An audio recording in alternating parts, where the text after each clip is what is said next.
Oke, selamat siang semua teman-teman. Yang Romo. Yang Romo. Mudah-mudahan sehat-sehat semua ya. Sehat Mo. Oke, teman-teman. Siang hari ini kita akan mulai sebuah tema baru, yaitu agama dan sains. Ya. Mudah-mudahan tema ini dekat dengan kalian, terutama yang studi sains dan teknologi ya di Mekartonika.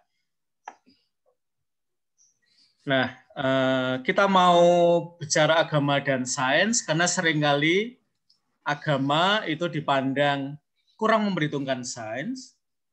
Sebaliknya, sains juga seringkali dianggap sebagai ilmu yang tidak terlalu memperhitungkan agama. Ya. Nah, apakah situasinya seperti itu? Nanti kalau kita mendengarkan dari Profesor Dr. Nasaruddin Umar, beliau mengatakan mengutip salah satu filsuf Hull mengatakan bahwa setiap 6 abad di dunia kita ini terjadi agama dan sains itu saling berkompetisi ya. Nah, nanti saya akan bertanya pada kalian, sekarang ini kira-kira agama dan sains kompetisinya seperti apa? Siapa yang sedang naik daun, siapa yang sedang berada dalam tekanan? Nah, pertanyaan-pertanyaan apa yang relevan untuk kita ajukan? Kita akan ngobrol bersama dua tokoh yang saya harap kalian sudah nonton, yaitu Dr. Karina Supeli dan Profesor Nasaruddin Umar, PhD. Dan nanti kita akan mendengarkan salah satu puisi dari Mustafa Bisri, Jadi Apalagi, yang menurut saya menghubungkan ya diskusi antara agama dan sains. Nah, sambil kalian merenungkan ya, kira-kira sekarang ini posisinya agama dan sains seperti apa? Apakah in open relationship, complicated relationship, ya, sedang menikah atau putus, atau situasinya seperti apa? Isu-isu apa yang muncul? Mari kita dengarkan ayat. Silahkan yang soundnya masih nyala dimatikan dulu.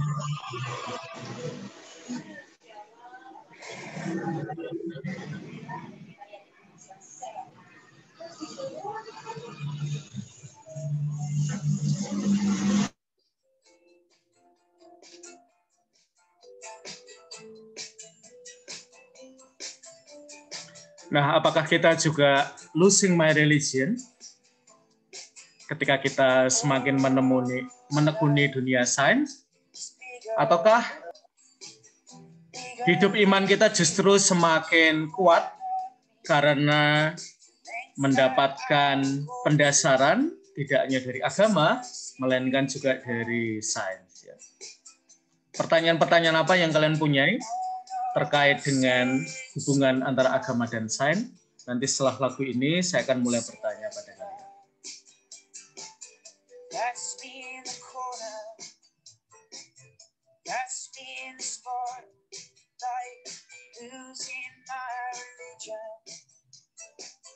Trying to keep up with you, but I don't know if I do it.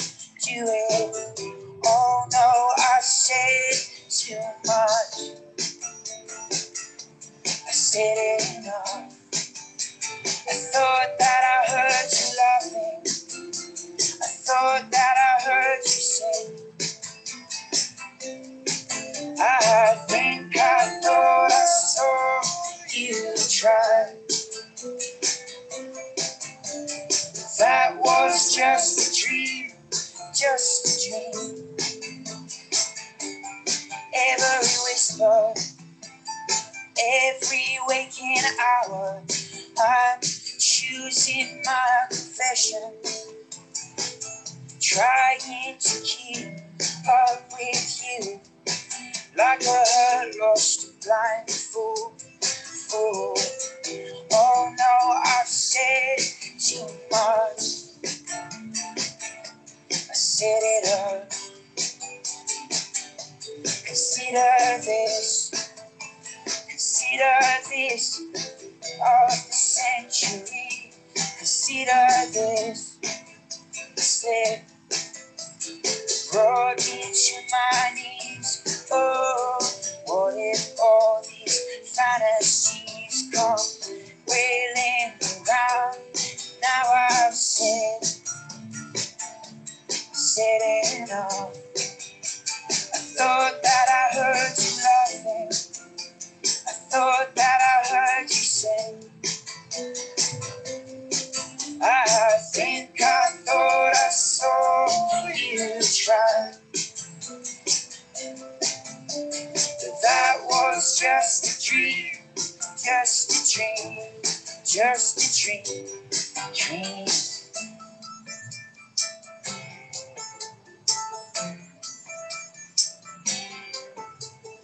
That was just a dream. That was just a dream. That's me in the corner. That's me in the spotlight. I'm losing my religion. Trying to keep up with you. But I don't know if I could do it. Oh no, I said too much. I haven't said enough. I thought that I heard you laughing. I thought that I heard you say, I think I thought I saw you try. That was just a dream. Try, cry, why do you try? That was just a dream, just a dream, just a dream, dream.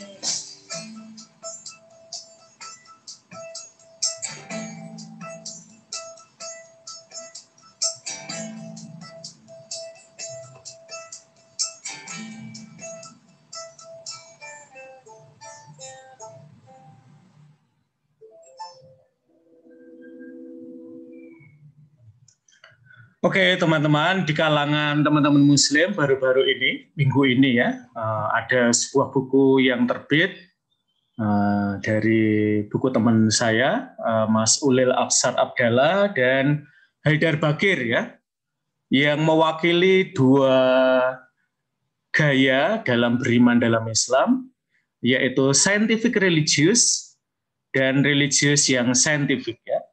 Jadi orang yang beriman yang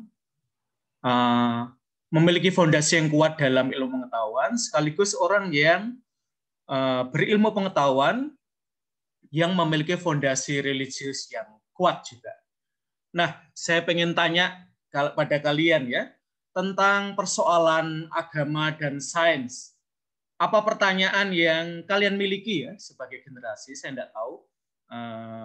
Pertanyaan-pertanyaan apa terkait agama yang menurut kalian membutuhkan jawaban yang menurut kalian saintifik, atau pertanyaan-pertanyaan apa tentang sains yang menurut kalian agama perlu memberikan kontribusi juga ya di dalam menjawab pertanyaan itu. Nah, sekarang saya mau mulai dari Athena. Athena, ada? Ya, Romo. Ya, Athena, kalau untuk apa ya kalian, kamu sendiri, pertanyaan apa sih tentang agama atau pertanyaan apa tentang sains yang kamu miliki ya sekarang ini sejauh kamu hidup sudah mungkin sekitar 20-an tahun ya. Ada nggak sih pertanyaan yang apa ya menggelayut dalam diri kamu dan kamu pengen tanya ya, terutama terkait dengan iman atau terkait dengan sains ya? Silahkan, Athena. Kalau menurut saya sih, iman yang agama sama sains itu kayak berdampingan gitu ya, Romo. Oke, Jadi agama sama sains menurut kamu berdampingan ya? kayak saling dibutuhkan dalam materinya itu ya, Romo. Jadi Lalu menurut kamu kalau kamu sendiri di PMSD gimana? Pengalaman kamu sekolah di situ kan katakanlah ini hampir semuanya adalah sains ya, mekatronika begitu ya. Kamu menemukan agamanya di mana? Selain tentu di kelas ini ya. Kamu merasa apakah agama lebih tersembunyi atau gimana dalam pengalaman kamu, Athena? Tapi mungkin juga dalam kehidupan kamu ketika kamu pulang ke rumah ya. Mungkin sains apakah seperti kamu alami di kampus ya, atau di rumah kamu lebih merasa bahwa yang lebih menonjol ya kehidupan iman gitu. Gimana, Athena? Bentar, Romo. Atau pertanyaan kamu ya ketika kamu sudah mulai kuliah, menekuni dunia sains, apakah ada hal-hal tentang iman yang mungkin sebelumnya kamu terima ya, kamu imani, dan sekarang ini kamu mulai bertanya-tanya ya. Kalau di Indonesia kan beberapa tahun ini sebenarnya ada fenomena yang menarik ya, terutama dalam kaitan dengan agama ya. Misalnya kelompok tertentu ya, seberapapun besarnya mereka mulai misalnya meminta kita untuk melihat ulang ya, apakah bumi ini datar atau tidak ya. Ini menjadi perdebatan meskipun menurut para ahli ya jawabannya gampang banget. Tetapi bahwa ada pertanyaan seperti ini ya menarik untuk kita perhatikan ya, apakah iman sekarang ini mulai mengokupasi ya hidup kita ya, sehingga kebenaran menjadi berkurang ya. Atau misalnya siapa yang mendirikan Candi Borobudur ya, sesuatu yang selama bertahun-tahun kita udah meyakini ya bahwa dinasti tertentu dalam sejarah peradaban Indonesia itu mendirikannya ya, dan kemudian ada kelompok yang menarik diskusi ini, oh enggak, ini ada kaitan dengan agama tertentu ya, bahwa yang mendirikan bukan seseorang dari wangsa Hindu, Buddha atau periode di antara itu, tetapi seseorang yang lebih jauh dari itu ya, bahkan sampai ke Nabi Salomo segala ya. Nah, gimana Athena? Sudah ketemu? Ya, kalau menurut saya mungkin saat dalam pembelajaran di PMSD ini, ketika mau menjawab pertanyaan-pertanyaan dari dosen, mungkin kita harus memikirkan dulu melalui iman supaya apa yang kita ucapkan itu tidak menyindir orang lain atau dosen pengampunya. Mungkin itu, Romo. Oke, Athena. Terima kasih ya. Ronaldus Wahyu. Gimana Ronaldus Wahyu? Ya, Romo. Ya. Kalau saya tidak ada pertanyaan, cuman saya ada argumentasi. Kalau argumentasi saya itu sains dan iman itu seperti air dan minyak. Jadinya, air dan minyak, ini menarik ya. Ya, karena sains itu bagaikan minyak. Siapa airnya? Sains itu minyak dan iman itu airnya. Jadi iman itu tidak tampak. Tapi kalau sains itu bisa tampak karena sains memiliki seperti objek-objek yang bisa dibuktikan. Tapi kalau iman kan tidak dibuktikan tapi masuknya ke rohani kita. Jadinya timbulnya di dalam diri bukan di luar diri. Kalau sains kan bisa tampak seperti misalnya gravitasi dan ilmu-ilmu lainnya. Mungkin yang ditemukan ilmuwan-ilmuwan itu kan maksudnya sains dan kita bisa melihat. Tapi kalau agama kan tergantung sama kepercayaan kita, tidak melihat tapi kita percaya gitu loh, Romo. Oke, jadi sains itu lebih ini ya, tampak, bisa dilihat, mungkin bahkan tapi bisa dirasakan gitu ya. Sementara iman tidak terlihat itu tapi bisa dirasakan. Lebih batiniah ya. Nah, jadi, kamu sendiri merasa ada titik temu enggak antara yang tampak dengan yang tidak tampak, yang bisa diukur dengan yang nggak bisa diukur? Bahkan ada kemungkinan konflik nggak kamu merasakan ya dalam hidup beriman kamu, atau kamu lihat Kalau kamu melihat keseliling masyarakat gitu. Sebenarnya kalau konflik itu bisa terjadi karena orang-orang yang terlalu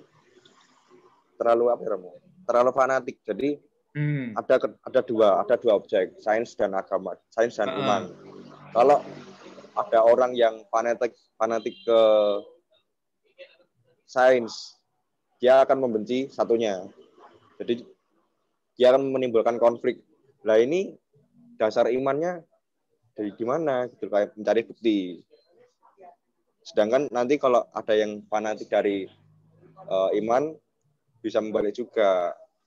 Jadi mungkin konflik itu datang dari orang-orang yang fanatik, tidak bisa menerima kedua objek ini, padahal dua objek ini bisa jadi satu tapi tetap berbeda, kayak jasmani dan rohani. Oke ya, kalau misalnya mengutip Michael Straczynski ya, ini seperti agama ya dan juga ilmu pengetahuan itu seperti sepatu yang sisi sebelah ya. Jadi sebelah menyebelah ya. Dan dia bilang bahwa ya kita bisa jalan jauh kalau kita mengenakan dua sepatu itu ya. Tentu kita bisa mengenakan salah satu sepatu itu, entah sepatu sains atau sepatu agama, hanya kita nggak bisa jalan sejauh kalau kita menggunakan dua sepatu itu. Nah, Ronaldus, kalau dari sisi kamu tadi kan bicara soal fanatisme ya, terutama dari sisi mungkin lebih agama ya. Kalau fanatisme dalam sains sendiri, kamu merasa ada nggak sih? Jadi yang fanatik itu dari sisi, kalau dari sisi sains sendiri ada fanatisme tertentu enggak? Sehingga dalam arti tertentu cenderung untuk menolak yang sisi iman itu. Menurut saya ada. Dari sisi fanatisme sains ya, Romo? Ya, fanatisme sains. Ya, ada orang yang begitu pintar sains, terus dia tidak percaya sama Tuhan. Karena dia tidak bisa melihat, tidak bisa menemukan asal usulnya. Kan kalau sains itu kan menghilangkan subjek dan mencari objeknya. Jadinya seperti kalau tidak bisa melihat dengan mata kepala sendiri, tidak percaya. Gitu sih, Rom. Ya, jadi ada kemungkinan ya bahwa para mereka yang terlibat dalam sains dan teknologi ya bisa jadi mereka sangat ekspor ya, bisa menemukan objek yang mereka kaji, tetapi ketika sampai pada Allah karena dia bukan sebuah objek seperti benda-benda ya, lalu dia kesulitan ya untuk itu. Terima kasih Ronaldus Wahyu ya. Sama-sama, Romo. Ya, Petrus Yehezkiel. Gimana Petrus? Apakah kamu punya pertanyaan di sekitar iman dan nalar atau sains? Atau apa gagasan yang muncul ya ketika saya memulai pembicaraan tentang tema ini? Silakan, Petrus.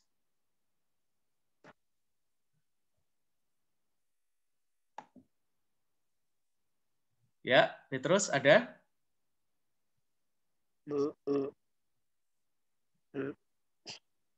Petrus? Oke, kita lewati dulu ya. Samuel Wahyu? Samuel? Ya, gimana Samuel? Kalau kita omong tentang iman dan sains, apa yang ada dalam benak kamu? Apakah pertanyaan, atau gugatan, atau apa yang ada dalam benak kamu tentang tema ini? Kalau saya mungkin hampir sama kayak ini. Apa tuh? Iman dan sains itu sama kayak iman dan nalar. Kalau pemikiran saya. Iman dan nalar. Gimana? Jadi kalau iman itu kan kita mempercayainya. Kita mengimani, kita percaya akan sesuatu, kita mengimaninya. Sedangkan kalau nalar itu kan kita harus menemukan sebuah prosesnya dari awal hingga akhir, dan itu bisa dilogika oleh semua orang. Nah, itu Romo. Terkadang kamu juga, sendiri apa ya, tentang iman atau subjek iman ya, yaitu Allah sendiri ya. Kamu merasa tidak perlu mencari seperti kamu menemukan objek sains. Misalnya, apakah Allah itu ya yang diajarkan orang tua kamu, terus kamu percaya begitu aja, nggak ada pertanyaan. Sementara dalam sains kamu bertanya-tanya begitu. Apakah seperti itu atau kamu sendiri dalam perjalanan hidup kamu ya, Allah juga menjadi pertanyaan ya untuk kamu? Kalau awal-awal dengar ajaran agama itu ya, Rom, saya juga sempat bertanya, Allah itu seperti apa? Katanya itu Allah itu roh. Nah, kalau Allah itu roh, bagaimana cara orang-orang yang sempat melihatnya gitu loh, Rom. Kadang kan mereka kok bisa tahu Allah itu dari mana gitu loh. Sempat seperti itu, Rom. Oke, jadi kalau misalnya Allah itu roh kan berarti katakanlah tidak berwujud begitu ya, menurut ya. Nah, kalau gimana dengan orang-orang yang mengatakan bahwa mereka mengalami Allah ya, atau berjumpa dengan Allah gitu ya. Nah, sejauh ini kalau jawabannya kamu gimana? Gimana kamu mendamaikan Allah yang tidak terlihat, tetapi kok orang melihat Allah gitu? Gimana, Samuel? Kamu sendiri. Kalau saya mungkin dari itu baru bagian kita kan berita-berita, Rom. Ada yang melihat juga Allah secara langsung dalam bentuk cahaya. Mungkin ada juga yang dulu menjadi murid Yesus atau apalah, itu mungkin menggambarkan rupanya seperti itu dan mereka mempercayai bahwa muka Yesus waktu manusia itu seperti itu. Itu seperti itu, Rom.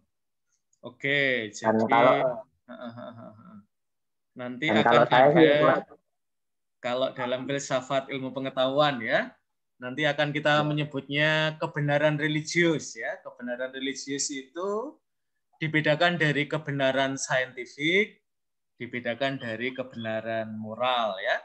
Kalau kebenaran saintifik ya kebenaran yang bisa kita uji ya, entah itu di laboratorium atau di lokasi-lokasi lain ya, sehingga kebenaran itu sahih ya atau valid ya.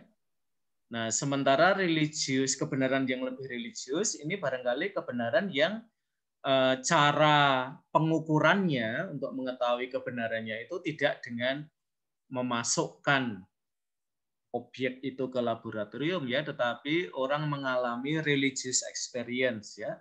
Jadi misalnya hati seseorang merasa disentuh oleh Allah ya, sehingga hidup dia berubah begitu ya. Atau pengalaman-pengalaman yang lebih batiniah ya. Jadi barangkali bukan pengalaman yang sangat indrawi dalam arti yang bisa dilihat, bisa diraba ya, bisa dibaui, tetapi lebih pengalaman yang lebih batin ya, sehingga nah itu nanti persoalannya tentu adalah gimana untuk mengukurnya ya, terutama dengan orang-orang yang apalagi ya di era media sosial ini ya, seringkali kan bisa mengklaim ya melihat Tuhan atau melihat Nabi atau punya pengalaman dengan Nabi atau pengalaman dengan Tuhan ya, bagaimana itu bisa kita ukur ya. Oke, terima kasih Samuel. Innocentius, silakan. Ya, gimana Innocentius? Apakah kamu mau meneruskan diskusi temanmu atau kamu mau mengajukan pertanyaan atau gugatan terkait dengan tema ini? Imam dan nalar. Kamu sendiri dalam hidupmu mengalami pergumulan atau kamu semakin yakin, terutama setelah kamu menekuni ya dunia sains dan nanti akan bekerja di dunia sains ya. Ya, Romo. Silakan. Menurut saya imam dalam untuk saat ini kan tidak terlihat, Romo kan? Ya, betul. Tapi menurut kepercayaan kan dari Alkitab, kesaksian para rasul-rasul Tuhan.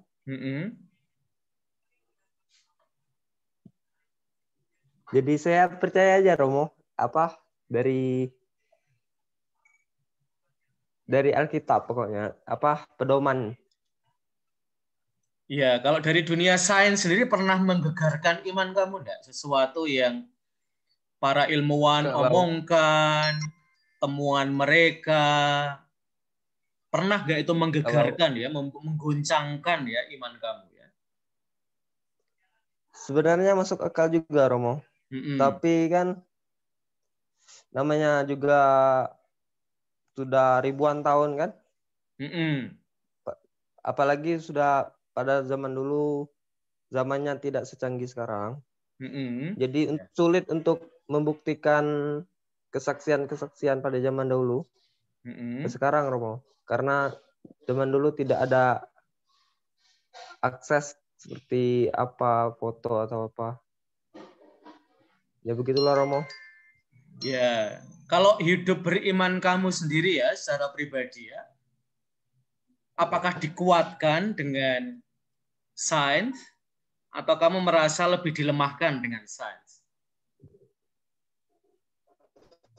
Saya dikuatkan. Misalnya apa, Innocentius? Pengalaman bahwa dunia sains itu tidak mengguncangkan kamu, tetapi malah membuat kamu lebih beriman. Ya, saya percaya karena Tuhan itu pasti ada, Romo. Tapi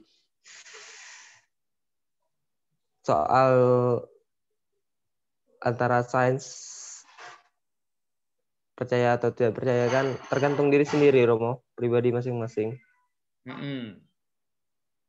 Udah. Jadi itu kamu aja, sendiri ya. Menurut saya mungkin kamu lebih memprioritaskan agama ya, atau iman ya dalam hidup kamu ya. Kalau tidak memilih dua dari itu ya, apakah agama atau sains, kamu tetap bahwa agama ini punya tempat istimewa gitu ya. Oke, terima kasih. Daniel Ade. Daniel Ade, ya. Gimana Daniel?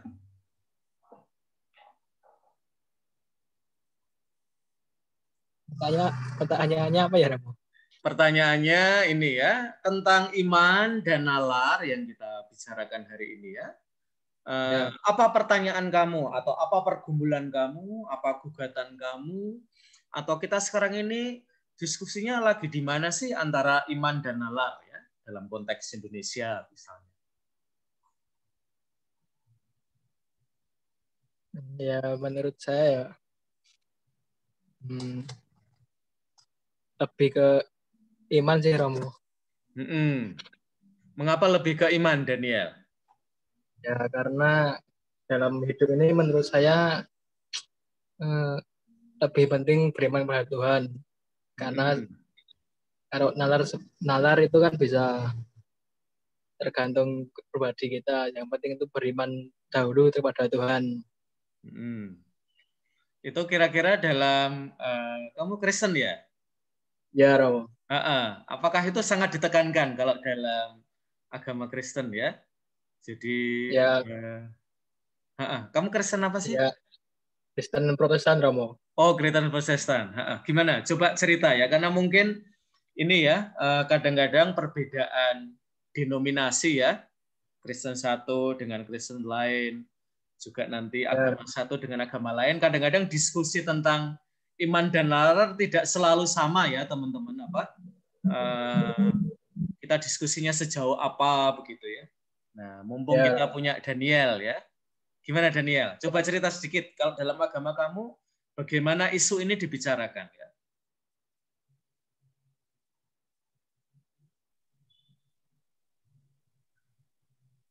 Oke, Daniel masih di situ? Romo kemas sendiri. Apa? Halo. Ya. Oke, saya masih dengar kok. Oh ya. Ya, di gereja saya ya lebih itu, Romo, ditekankan dalam iman kepada Tuhan, lebih Sehingga ketika terjadi kompetisi antara iman dan sains, yang dimenangkan imannya ya, Daniel ya. Ya, Romo. Oke ya. Dan tentu untuk teman-teman yang mungkin agak awam ya terhadap agama Kristen, ini ada yang kita sebut sebagai sola fide ya. Hanya iman ya. Jadi iman itu mendapatkan tempat yang sentral dalam diri teman-teman Kristen ya, dan nanti akan mempengaruhi ya ketika misalnya iman itu didampingkan dengan nalar ya, dan mereka ada dalam kompetisi, lalu iman lebih dimenangkan ya. Ini mungkin agak berbeda dengan yang kalian lihat di layar di nomor 6 itu ya, di mana dalam agama Katolik iman dan nalar itu dibayangkan sebagai dua sayap ya. Maka kalau salah satu sayap itu terluka, lalu ya burung itu tidak bisa terbang secara sempurna ya. Dia akan membawa beban ya. Entah misalnya sayap sainsnya dipotong ya, atau sayap imannya dipotong ya. Itu akan menjadi persoalan ya. Oke, terima kasih Daniel. Eval Haris. Ya, Romo. Ya, gimana Eval kalau dalam hidup kamu, dalam pergumulan kamu, mungkin perbincangan antara teman-teman seusia kamu ya, bagaimana sih iman dan nalar ini diomongkan ya? Apa sih pertanyaan orang seusia kamu ya terkait dengan iman dan nalar ya? Silahkan Eval. Kalau iman itu adalah kepercayaan, Romo. Nah, bagi kami umat Kristen Protestan ya, Romo. Oh, kamu juga Kristen Protestan ya? Ya. Gimana? Dan sedangkan kalau nalar itu mempunyai sebuah bukti-bukti yang kayak desain gitu, Pak. Itu kayak terbukti dan mungkin bertentangan, Romo. Ya. Misalnya apa, Eval, yang bertentangan? Kan kita tadi sudah agak banyak ngomong ya tentang iman dan nalar atau sains yang seperti sepasang sayap. Tadi ada teman kamu yang mengatakan juga seperti air dan minyak, dalam arti yang satu kelihatan, yang satu tidak kelihatan. Begitu. Kalau pertentangannya sejauh Eval mengalami atau jemaat atau teman-teman kamu mengalami, pertentangannya ada di mana, Eval? Manusia itu dari mana gitu asalnya gitu. Nah, dari situ biasanya. Jadi kalau misalkan jadi sains dari memberikan jawaban, iman memberikan jawaban ya. Dan ini gitu. Kan ini ya kalau di Amerika sudah mulai menjadi permasalahan ya. Misalnya bagaimana itu mau dijelaskan ya. Apalagi di beberapa sekolah negeri itu pendidikan agama cenderung tidak diberikan ya. Jadi hanya sains ya yang yang diajarkan ya, dan kadang-kadang ini agak mengkhawatirkan untuk sebagian orang tua karena lalu perspektif yang iman ini dikesampingkan ya, sehingga kemudian yang lebih. Nah, kamu sendiri kalau ada pertentangan seperti itu mana yang kamu menangkan, Eval? Dengan kepercayaan sih, iman. Yang pastinya dengan iman sih, Romo. Lebih percaya dengan iman. Kalau misalnya guru agama kamu ya tidak bicara tentang manusia pertama ya, Adam dan Hawa yang diciptakan Allah, tetapi menjelaskan secara biologi misalnya ya, bahwa manusia ini adalah hasil evolusi dari primata sebelum manusia begitu ya, misalnya dari kera gitu ya, menurut teorinya Darwin gitu ya. Kamu akan menyalahkan teori yang biologi itu atau gimana? Kalau saya tidak menentangkan karena itu sudah dari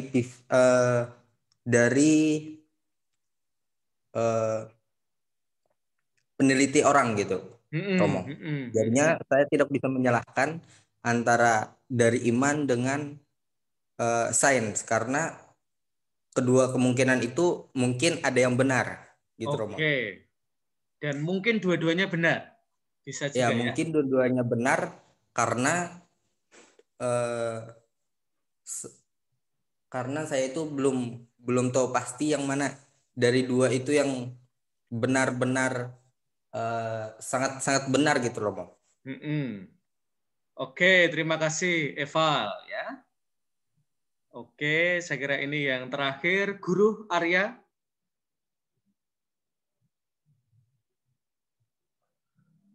Guru Arya, apakah ada? Felicianus Anjar.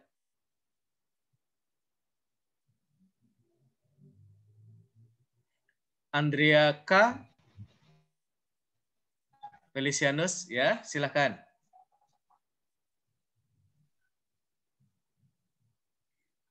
Oke, silakan Felicianus. Ya, kelihatannya suara kamu bergema ya. Sebastian, Ivan.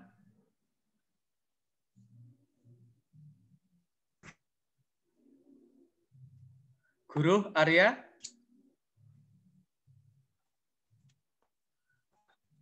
Octavian.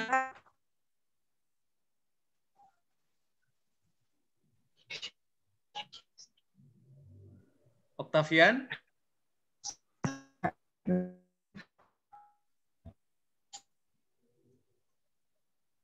Oke. Petrus Yeskiel. Iya, mau. Ya, gimana?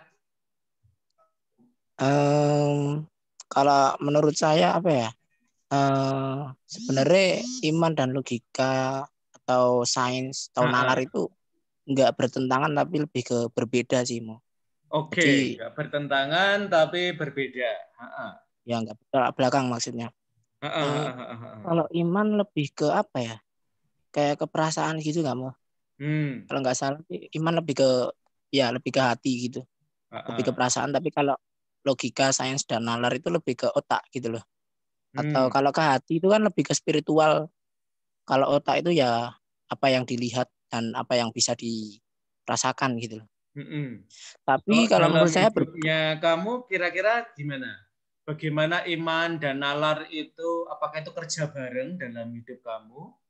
Ataukah apa ya? Oh, ini bagian iman, ini bagian nalar, atau kadang-kadang bagian itu nggak terlalu sangat jelas gitu ya, beda tempatnya ya, couplingnya gitu.